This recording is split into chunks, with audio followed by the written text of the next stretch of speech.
What's the haps? I'm Meroka and welcome to Burly Men at Sea. This is a game that was on my radar a while back because when I was at PAX East, I was working with the Indie Mega booth and stationed much of that time in the Indie Mini booth where these guys were exhibiting their game. And I never once got to check it out because there was always quite a large queue for people actually trying to get to play it. And yet it still intrigued me, so now that a key has kind of landed in my lap, yeah, I want to check this out on my channel, so we're going to play through this. This is about something to do with the sea, which, you know me and nautical stuff, that usually gets my interest. So we've got some nautical themes and some narrative stuff, which is pretty much ticks both of my boxes that I want in a game. So I don't know how we start this. Things are just sort of... This bubble is sort of pulsating. Need to figure out how to start the main menu. That would probably be a good start. How does one start a main menu of Burly Men at Sea? The usual suspects of the keys are not actually doing anything. Double click. Click over here. Click over here. We click and drag. That's okay. That feels like that was kind of designed for touchscreen interface. I mean, I don't think it is, but I can see that perhaps they're like, we'd like to be able to port this to tablets and maybe phones at a later date. Because I think this is PC first, but that kind of click and draggy thing with that felt gestury, shall we say. So, do we take the message out of the bottle? Or do I just click and drag? We can click and drag back that way. And we can click and drag back to see the fish. Well, I can prod the fish, and the fish can go away. Well, at least we have made progress. The fish have been cleared. Do we need to scare the fish over here to have them extract the... Oh god, I'm feeling this is a Monkey Island kind of thing. We have to use the fish to retrieve the message from the bottle. No, I don't think it's that complex. Oh, what's this? Calls one of the fishermen. Some kind of rubbish in the nets.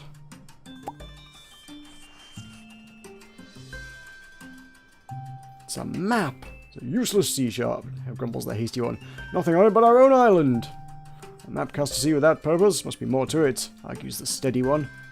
The brave one brightens. A mystery, aye!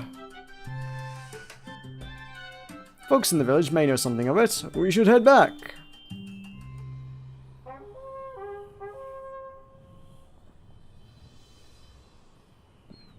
Aha. And so the adventure begins. If an adventure is to be had. So this has been kind of likened to like a choose-your-own-adventure kind of narrative. Some old Steve Jackson style stuff. And I guess we just kind of, yeah, drag this, and our burly men, who kind of do a sideways shuffle quite a lot of the time. I don't think we ever get to see their faces. Or is that their face? You know what? I had always assumed that. There's a weird optical illusion. There's a really weird optical illusion. I had always, every time I've seen this game time and time again. Like I said, I walked past it quite a lot of packs. I always assumed they always faced away from the camera. I thought they were like carrying some sort of sack on their back. No, that's their beards. They're always facing the camera. Oh my god. Mind blown. Wow. I feel really stupid. Because they clearly have both their hands by them, so they're not like carrying different coloured sacks over their back because, I don't know, burly men carry sacks of fish around with them or something. No, those are their beards. They're always facing the camera. Wow. That's just kind of unsee, you know? So I guess we can kind of, can we make them go in the house? Okay, cool. And I guess depending on where we go and what we do, the adventure will unfold differently. This is a bakery! We have found the bakery. The old lady will tell us about the map. Well, if it isn't Brother's Beard, what can I do for you, fellas? Steady Beard prepares to speak, but the question is intercepted by Hasty Beard. Know anything about maps? We found one. Aye, no ordinary ones, exclaims Brave Beard. It's mysterious. The loaf-shaped woman continues working silently for a moment, then pauses to look up. Mystery, is it? Afraid I'm not the imaginative type, boys. We're old friends, the Ordinary and I, she concludes, returning to her work. Can we... I don't know, I mean... I mean, playing some Monkey Island recently, so I'm of the mindset that I should like click on everything and like take the bread, and the bread will be used to open a mountain later. Because opening a door would be ordinary and boring. No, we need to open a mountain. I think we should go around and talk to all the people. Also, can we take a moment to appreciate that the sound effect in this room is literally just a recording of someone going ching, ching, ching, which is amazing. The man glances up at their approach, then returns to his work with a grunt. Mind if we interrupt for a moment? Shouts Steadybeard. See, we caught something strange this morning, and we thought you might know something of it. It's mysterious, adds Bravebeard. There's a brief pause as the man stops hammering. He grunts. They wait. It appears he has nothing further to add. He just... That's it. That's all he does all day. He sits there and goes ching, ching, ching. That is his life. Going ching. Alrighty. Let's walk this way, gents. There's a double-doored building. And a person playing a flute. Let's see what's in here first. There are chickens. And a cow. Hey, you can prod the chickens. The chicken lays an egg. Collect the egg. We need the egg. It hatched into a chick. Oh my god. That's so cute. Oh my god. Can we just fill the... Oh my god, we could probably, potentially, fill the room with chicks. Hey. Make more eggs, guys. Eggs. I think they only lay one each. Otherwise that would be some weird... And oh no, there are more. Some weird and perverse... Oh yeah, there are 5 chickens. They just sort of overlap each other. There are 5 chickens, there are 5 chicks. That's okay. Yeah, there was some weird perverse breach of the laws of nature in that chickens are just a constant and steady flow of eggs. Which would you know, improve the industrialization of the egg industry, but not great for the chickens. Let's talk to the cow. Bravebeard sidles over to the chewing cow. You wouldn't know anything about mysterious maps, would you, old girl? He pretends not to wait for an answer. Alrighty. Get no answer out of the cow. Let's go talk to the flautist. Is that what you call a flute player? A flautist?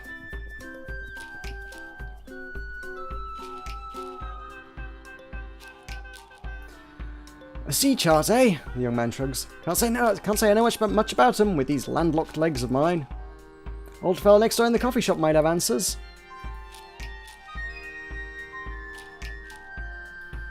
Alrighty. Is that a coffee shop? Looks much like any other building around here. It has seating and books and a fireplace. It could very well be a coffee shop. Are you a barista, sir? You'll be wanting a drink and a seat by the fire, I expect. The men cast a dubious glance at the tiny stools before complying with a shrug. Behind them proceeds a friendly whir of mechanical sounds. Which are also literally just... That guy just made the sounds. He didn't actually make coffee, it's just like he put together some instant back there and just sat there going... The old man soon approaches with a steaming tray. Single origin espresso, roast it myself, he declares. Straight from the bag. Instant. Finest instant. I just like making coffee noises. They stare blankly. He sighs. Coffee. Relaxing the men, sip cautiously. Eyes widen. Now, what have you found? He chuckles at their stunned faces. Observation, that's all. Folks come in with questions and yours is plainly rolled in your hand. Steadybeard grinned. Aye, then you are the man we want to see. He unrolls the parchment between them. All lean in. The old man deliberates for a moment before speaking. Seems what you have here is the variety map that brings about adventurous deeds and heroic feats. Aye! Bravebeard leaps from his seat to pound Steadybeard on the back. But there's nothing on it, remarks Hastybeard flatly, eyeing the old man. The old man grins at his skeptical look. Aye, it's a worthwhile adventure that begins with the unknown. This map has tales yet to tell. He turns to walk away. "Oh there, what sort of tales?" calls Bravebeard. "That depends," replies the old man, "on what sort you choose." He crosses the room, disappearing through a doorway behind the counter. With some sort of grumble. I think that was supposed to be a door noise, but that's literally the old man just made the door noise as he went through the door. Steadybeard coughs awkwardly. "Neat. Guess we'll be going then. Thanks for the suppresso?" He tries. There's no answer. Can we interact? Ooh, I can flick the books. Woo! Rocky book. Do any of the other books do anything? Oh, just all the Rocky books do things. Does the suppresso do anything? No, it doesn't. Okay. Fireplace. That's Steadybeard making the whooshy noise. I like this. There's kind of they've taken a lot of design from what I guess I would say they've taken some design from Hearthstone there, and they're just like, here, let's have you able to play with a ton of random things in the background for no reason other than we felt like allowing you to do so. Can we play with the axe? No, that would be dangerous. I can get the seagulls though. And startle the seagulls. Oh, I can rattle the fish. Again, with the I played too much Hearthstone, I kind of want to just click on it until like one of the fish falls off or something, but I don't think that's what's going to happen. I don't think that's how this game works. So if we click on the boat, we can set sail and go on an adventure, I presume. And the adventure music plays,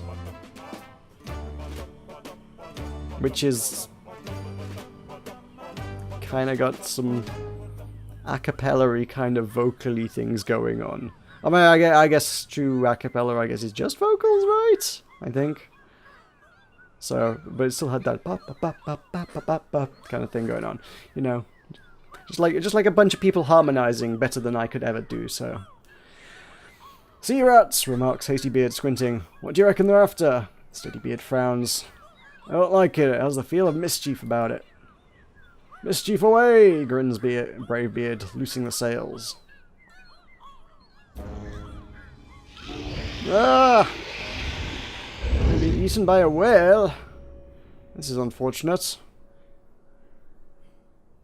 It's dark inside the whale, but the men appear to be intact. A flickering ring of firelight cuts into the darkness before them. Down here is Jonah, who's been here a while. Well, those are not our trio, right? Oh, our trio's over here. Okay, hello. You were eaten first. How's it going in the campfire of the whale? Are you not giving him the most tremendous indigestion by doing that? "Join us, friends. From whence do you come?" asks one of the nymphs. "We were sailing for adventure and heroic feats when this colossal whale fellow scooped us up," explains Steadybeard. "It's really very discouraging. A man can't properly have an adventure at sea indoors," adds Bravebeard. "Be calm, friend. Imagine the wave. Become the wave," advises a second nymph. The others exchange mellow glances, nodding approval. "Can't say I follow the sentiment in that remark," comments Hastybeard, "but if you'll advise us how to hop off this vessel, we'll be on our way." "The great barnacled one brings us to a place we could not go ourselves. But those unwilling may depart through the fountain of the faithless," adds the nymph, gesturing sadly towards what appears to be a hatch. "On our ship? She can't fit through that." "Fear not. Once the great barnacled one reaches the place of promise, he will open wide the gates that all may go out as they came in." "So either we escape with no ship or wait for the creature to open his maw." The nymphs nod grandly. "Time flows quickly in contemplation of the Great One's splendor. He who chooses the path of waiting is welcome here by the fire." Bravebeard's face shows alarm. "I think we'd prefer to look around first." The nymphs begin to sway. But all is darkness beyond the circle of the Great One's love. You must first seek the enlightenment of... "Found it," interrupts Hastybeard, grabbing a torch from the fire before them. "Well, we found enlightenment. Suck on that, Buddhism. That was easy." Speaking of which, there's kind of a yin-yang thing going on there. Woo. the balance of light and dark and good and bad, expressed through the interplay of the shadows of the belly of the whale and the flaming torch in our hand. Or something. Barrels! There are 3 barrels, there are 3 men. We must be able to use this. A few barrels left empty by the morning's interrupted work now float free beside the boat. The men consider them in the torchlight. If I were the puzzle-solving sort, observed Hastybeard, I'd call that a solution. Aye, they'll float, nods Steadybeard. Not so well as our ship. Bravebeard scoffs. What are we, landsmen? Arms and legs float well enough. Oh, so we can use that to float out? Okay. Or we can... Okay, I mean, I guess our choices are... float up through the hatch or take the boat out if we wait? Well, there's that. Okay, there's a hatch. That's certainly a hatch. Some weird whale... Some weird automated whale sphincter thing going on. That would appear to be a tonsil. Gentlemen, go tickle the tonsil. That'll be our exit, observes Hastybeard eagerly. Give her a tug. We aren't properly flotated, contends a nervous Steadybeard. We can't go about tossing ourselves overboard without certain assurances. Rubbish, grunts Bravebeard. Give me water and I'll teach it to carry me. Okay, so I do need the barrels.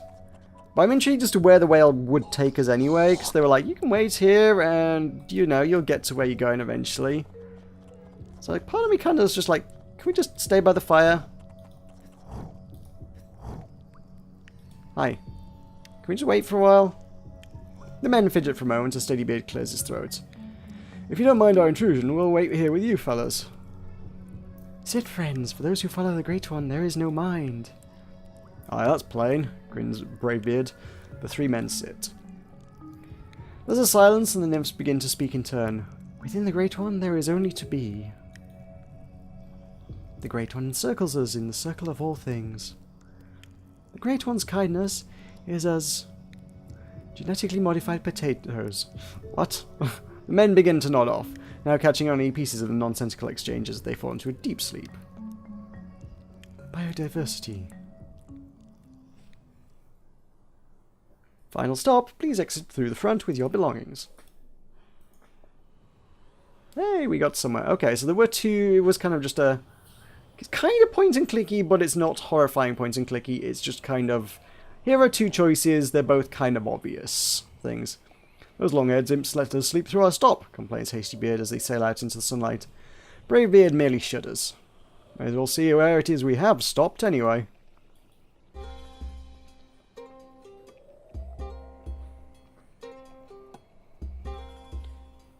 Appears to be somewhere green and verdant, although civilized? I guess that look... Is this some sort of building? Yeah, that's some sort of structure. Get the bird on it. Get the bird. I love that all the sound effects in this game are just clearly some guy in a microphone. Oh, that's not a building, that's a titan. Great lumping land rats! Exclaims Bravebeard, edging away. Stop! The voice is deep and aged as the earth itself. Men and rocks stand staring at one another. Moments pass before the creature speaks again. You are small. Something about the naivety of the statement seems to ease the men. You're rather large yourself, tries Bravebeard hesitantly. Thank you, rumbles the small mountain simply. Would you like a flower? I am quite good at flowers. Oh, we don't want to be a bother, begins Hastybeard. In fact, but the creature's already turning.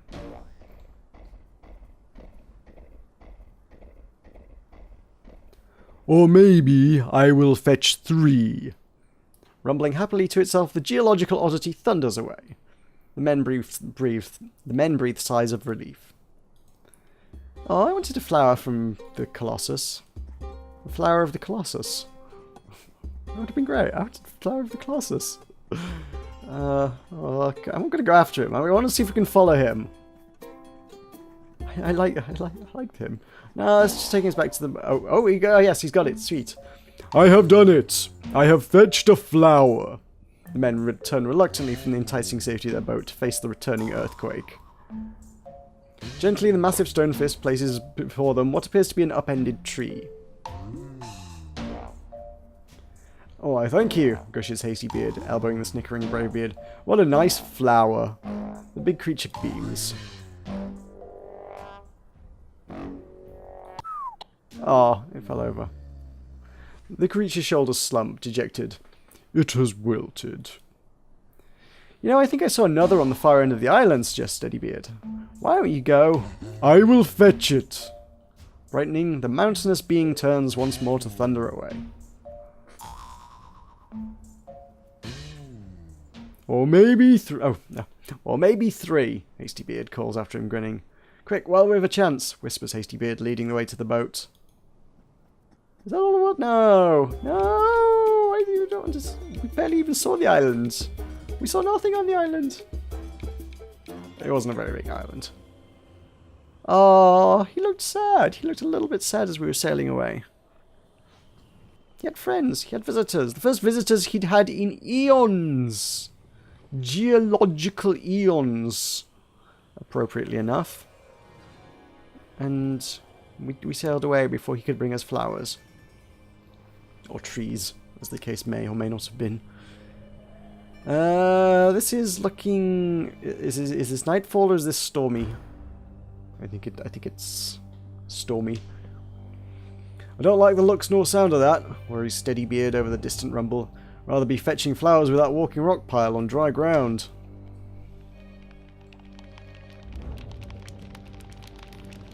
Oh, the rain is setting in.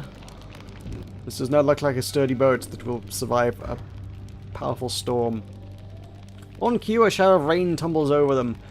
"Suffering squid livers," howls Hastybeard. "We'll be sunk." They bail furiously, but the downpour is relentless. Through the eerie grey, they seem to hear the faint keening of wordless song.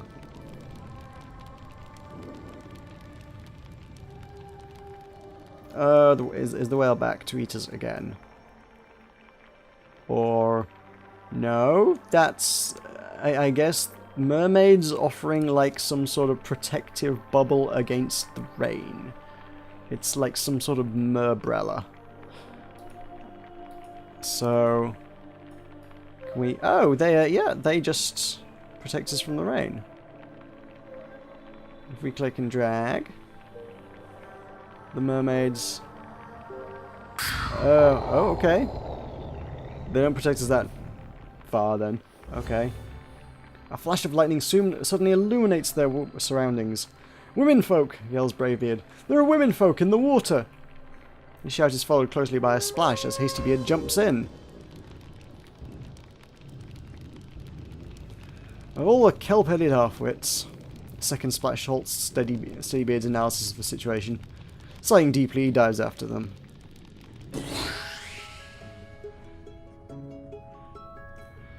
Finding the dark water empty, the men quickly regret their course of action. Seem to be doing okay, though. Are they going up or down? I can't even tell. I mean, it looked like they were going back up there, but... the bubbles... like, the lines moving down, but the bubbles moving up, like, really mess with your head. I guess the fish are a point of, a point of reference. And the narwhal. Can you click on the narwhal? You cannot click on the narwhal. Nor the jellyfish. Nor the beards. We must merely descend into the abyss. I guess these guys are all some relation of Guybrush Threepwood. Such can hold their breath for 10 minutes at least. Right? "Well met, bearded travellers." The voice is deep, musical.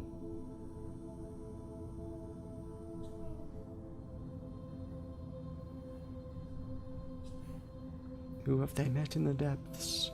It's, what is that? Some sort of... No, I got nothing. Hello, stammers Bravebeard, awed. The absurdity of underwater speech only adds to the wonder apparent on his face. You have seen much this day, She continues, smiling. The men nod, unnecessarily. yet you have not seen all. She peers at each of them. Other paths lie untrodden behind you. If it is in your hearts to seek these paths, another day awaits. Mistybeard clears his throat nervously. Pardon my interruption, ma'am, but we've no longer any vessel with which to seek them. Lost at sea she was. The silvery laugh ripples the water around them. You have travelled far without her, have you not? But do not be troubled, that which is lost may yet be found. May we meet again at the end of another path. Inclining her glimmering head in farewell, the creature slips silently away into darkness.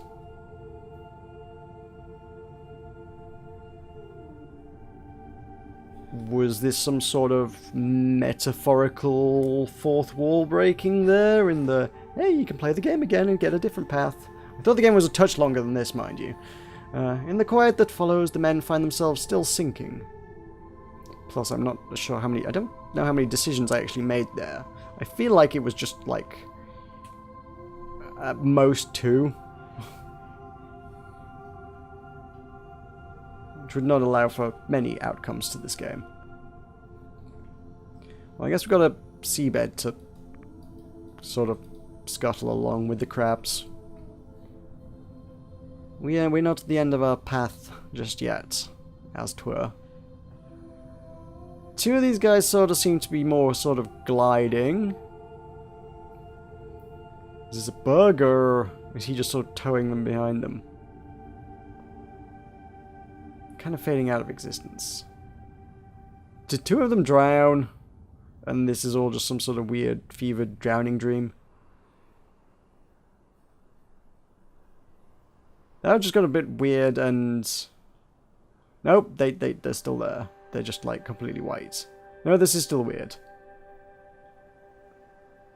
Can't tell if the game's just being weird or if the game's broken. This is the thing. Okay, the game was actually... Yeah, that was a bug. The nature of the game was such that it's like, is this supposed to look like this? So I guess we have been shipwrecked. We can go see the puffins. They're cute. Hey, puffins. They're pretty adorable. Alrighty, let's go see if we can meet our giant friend again, I guess.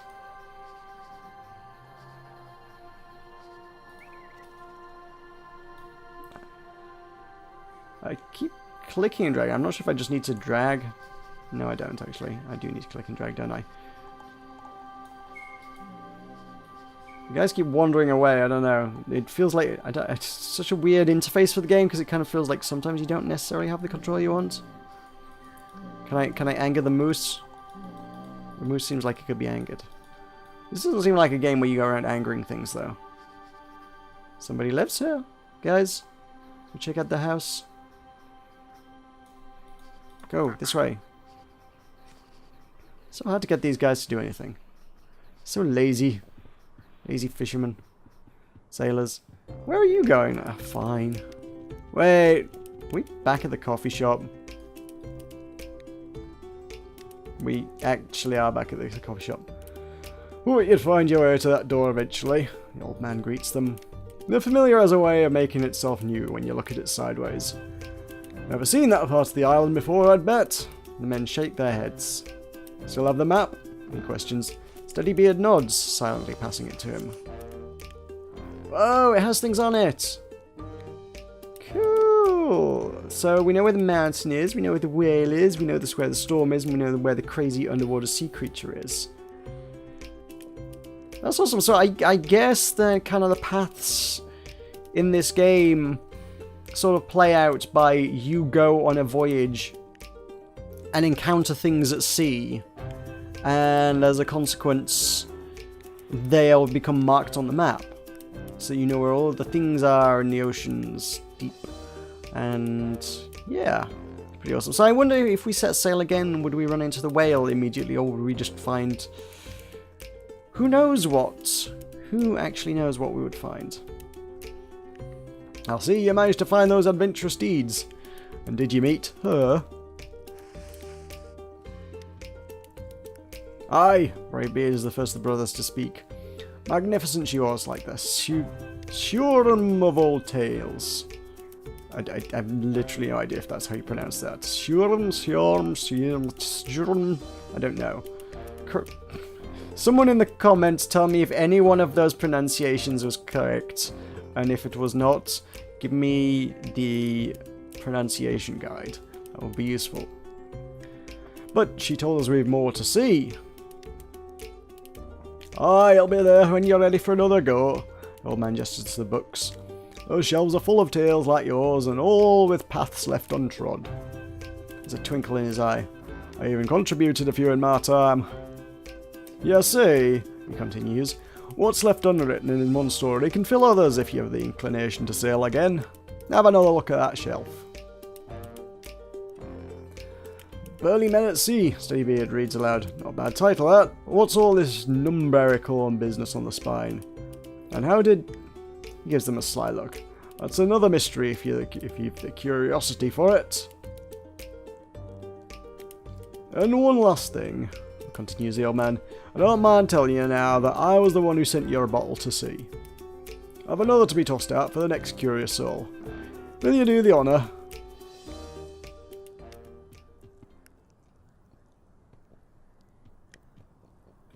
Interesting. So then they give you a book at the end of it.